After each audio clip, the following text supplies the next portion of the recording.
मित्रों, former Bangladeshi prime minister Sheikh Hasina Sahiba के ऊपर और उनके हमनवाओं के ऊपर, वो लोग जो कि उनके आजू बाजू इर्द गिर्द रहते थे, यानी बांग्लादेशी इलीट और बांग्लादेश की जो पावरफुल फैमिलीज़ हैं, वेल्दी फैमिलीज़ हैं, जिनका ताल्लुक अवामी लीग से था, इन तमाम के ऊपर ये इल्ज़ाम लगता रहता है कि इन्होंने बहुत बड़ी तादाद में पैसा बांग्लादेश से बाहर गैर कानूनी तौर पर भेजा, करप्शन और लूट मार का पैसा, और फिर उस पैसे से बाहर के मुल्कों में बड़ी बड़ी प्रॉपर्टीज़ खरीदी।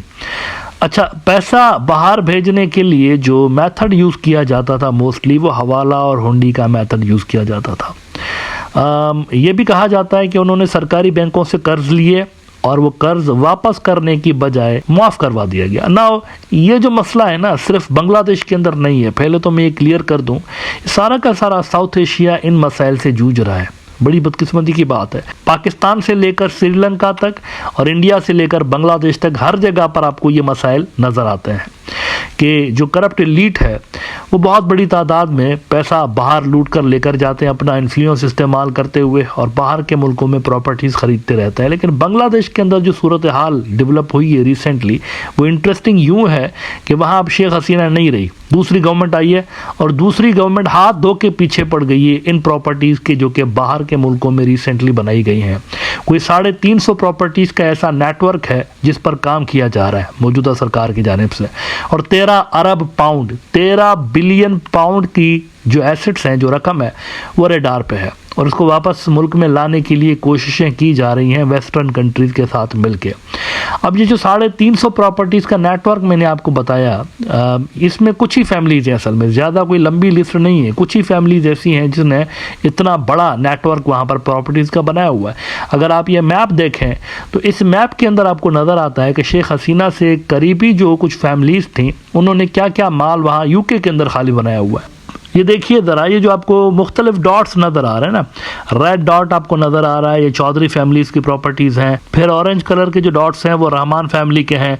ब्लू कलर के जो डॉट्स हैं ये मजमदर फैमिली की प्रॉपर्टीज़ हैं, और सोबान फैमिली की जो प्रॉपर्टीज़ हैं वो ग्रीन कलर के डॉट में नज़र आ रही है ना। चौधरी ने गालिबन सबसे ज़्यादा माल बनाया हुआ है।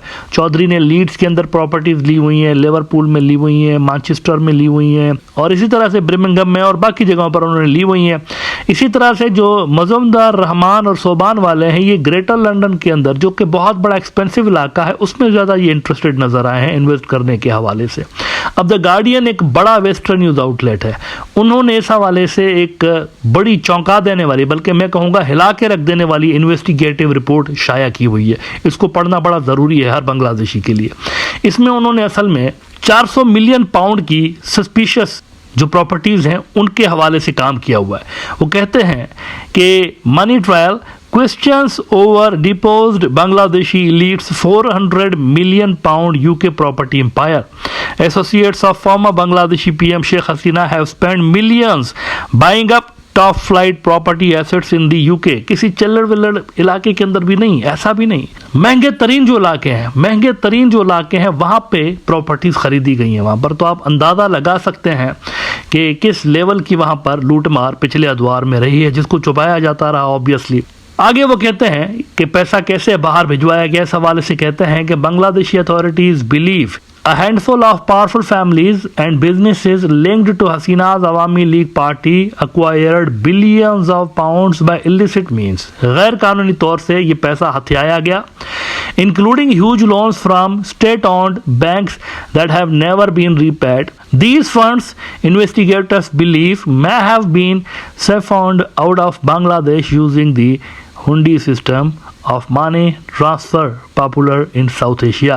वो मैंने बात की ना आपसे प्रोग्राम के शुरू में कि ये जो मसला है ना सिर्फ बांग्लादेश का नहीं है, पाकिस्तानी बेचारे भी इसी तरह के मसाइल का शिकार हैं वहाँ पर। तो बल्कि वो सियासतदानों के अलावा जो ब्यूरोक्रेट्स हैं वो भी ऐसे ही कर रहे होते हैं, उनकी भी बहुत बड़ी तादाद में प्रॉपर्टीज़ वहाँ पर मौजूद है बाहर के मुल्कों में। लेकिन बांग्लादेश लकी इस हवाले से है कि इस वक्त कम से कम बहुत बड़े पैमाने पर काम ज़रूर हो रहा है वहाँ पर। इन पैसों को वापस लाने के लिए कोई तो सोच रहा है, कोई तो काम कर रहा है कम से कम नई सरकार के अंदर। तो ये बड़ी एक पॉजिटिव डेवलपमेंट है, मैं समझता हूँ, जो कि खामोशी के साथ हो रही है। इस पर ज्यादा आपने शायद बात होते हुए ना देखी हो मुख्तलिफ मीडिया आउटलेट्स के अंदर, अपने मुल्क के अंदर भी, लेकिन ये काम हो रहा है, बड़े पैमाने पे हो रहा है, that I can tell you.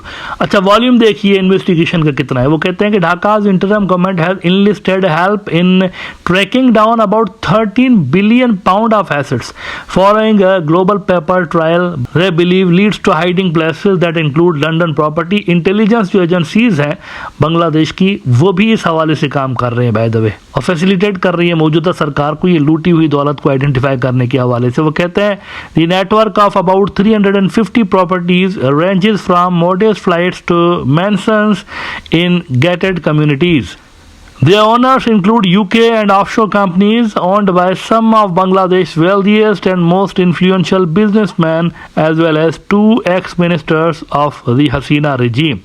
The owners claim the allegations are politically motivated, attacked by the new regime. वो अपने आप को डिफेंड करते हुए कह रहे हैं कि नहीं, ये ना हमने हक हिलाल से कमाई है, हक हिलाल की कमाई है हमारी, ये तो हमारे ऊपर इल्जामात लगाए जा रहे हैं, लेकिन मनी ट्रेल गालिबन इनका, यूनिस की सरकार समझ रही है कि मनी ट्रेल नहीं है, और जिन प्रॉपर्टीज का मनी ट्रेल नहीं होता उन प्रॉपर्टीज पे फिर शक ऑब्वियसली जा रहा होता है। अच्छा, इसके अलावा ये जानकर बड़ी हैरत हुई कि जो कोविड की वैक्सीन थी उसके अंदर भी पैसा खाया गया है। इस तरह के भी क्लेम्स आ रहे हैं सामने कि कोविड की जो वैक्सीन थी उसमें भी पैसा खाया गया ना। ये तो बिलियंस ऑफ पाउंड्स आप देख रहे हैं ना, सिर्फ वेस्ट के 1-2 मुल्कों के अंदर।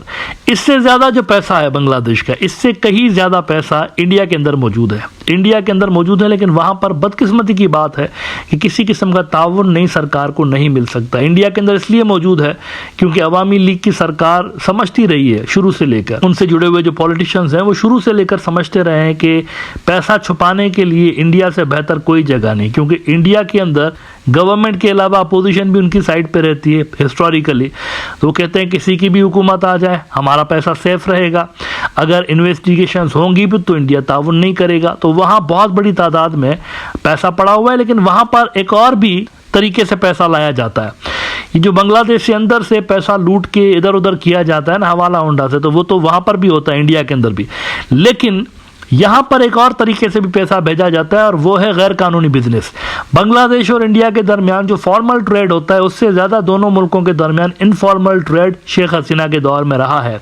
इनफॉर्मल ट्रेड के अंदर बहुत बड़ी तादाद में पैसा यूं बनाया जाता है कि इस पे टैक्स कोई नहीं होता, जाहिर सी बात है, गैर कानूनी गुड्स की मूवमेंट होती है इधर से उधर, और इस धंधे के अंदर दोनों तरफ से बेनिफिशरीज होते हैं। शेख हसीना की सरकार के लोग भी इसके अंदर मुलविस रहे हैं, उन पर इल्ज़ाम लगता रहा है, और इंडिया के अंदर भी BSF वाले भी मुलविस रहे, सियासतदान भी मुलविस रहे, पॉलिटिशियंस जो हैं वो भी मुलविस रहे। और इसका एक बहुत बड़ा प्रूफ आपको ये दे दूं कि जब से लेकर ये नई सरकार आई है, स्मगलिंग का जो धंधा है दोनों मुल्कों के दरमियान वो ड्रामेटिकली ड्रॉप हो गया। हिंदुस्तान टाइम्स ने अक्टूबर में रिपोर्ट किया कि smuggling across border slums as Bangladesh undergoes political turmoil, there has been no sudden rise in infiltration even after allegations of massive attacks on Hindus in the neighboring country. Smuggling का धंधा ठप हो गया है। ठप क्यों हुआ है? क्योंकि जो फैसिलिटेटर्स बैठे हुए थे अवामी लीग की सरकार के अंदर वही दपड़दूस हो गए, तो अब वो ये धंधा भी बैठ गया, इसका मतलब है। नाउ ये अकेला इवेंट इटसेल्फ आपको जाहिर कर रहा है कि जो कुछ भी हो रहा था मिली भगत से हो रहा था। इंडिया और बांग्लादेश के अंदर सिस्टम में ऐसे लोग मौजूद थे जिनके आशीर्वाद से स्मगलिंग का धंधा चल रहा था, इससे बड़ा माल बनाया गया। और वो जो पैसा है इंडिया के अंदर प्रॉपर्टीज के अंदर इन्वेस्ट किया गया है, मुख्तलिफ जगहों पर इन्वेस्ट किया गया है। लेकिन बदकिस्मती की बात यह है कि जिस तरह से बांग्लादेश को वेस्टर्न कंट्रीज के अंदर समर्थन हासिल है नई सरकार के साथ, वहाँ की सरकारें कोऑपरेट कर रही हैं इस हवाले से, लूटी हुई दौलत की वापसी के हवाले से, उस तरह का कोऑपरेशन इनको इंडिया से ना मिल रहा है और ना ही मिल सकता है। ये पैसा जो लूट के लेकर जाया गया वहाँ पर, ये सेफ है मेरे ख्याल से, ये शायद बांग्लादेश को वापस ना मिले जो इंडिया के अंदर मौजूद है।